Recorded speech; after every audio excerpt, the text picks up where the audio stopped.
Hello नमस्ते, मेरो नाम कृष्ण ओझा हो। मेरो घर कीर्तनपुर माडी।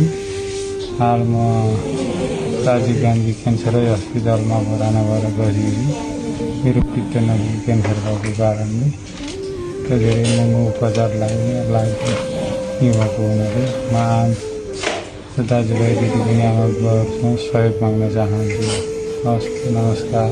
आज म तपाईहरू सामु एउटा अत्यन्तै गम्भीर र मानवीय अपिल लिएर आएको छु। माडी 7 कीर्तनपुरका 36 वर्षीय कृष्ण ओझा पित्तथैलीको क्यान्सरबाट पीडित भई हाल जीवन र मृत्युको लडाईँ लडिरहनु भएको छ। भरतपुर क्यान्सर अस्पताल धुलीखेल अस्पताल हुँदै हाल उहाँ भारतको नयाँ दिल्ली स्थित राजीव गान्धी अस्पतालमा उपचाररत हुनुहुन्छ। परिवार र आफन्तले अहिलेसम्म उपचार खर्च आफ्नो हैसियतले जेनतेन भर्थे गर्दै आएका थिए। तर अब थप उपचारका लागि आर्थिक स्रोत नहुँदा उपचारमा गम्भीर समस्या आएको छ। एक परिवारको आशा, एक आमा बुबाको सपना। आज हाम्रो सानो सहयोगले कृष्णको जीवन बस्न सक्छ।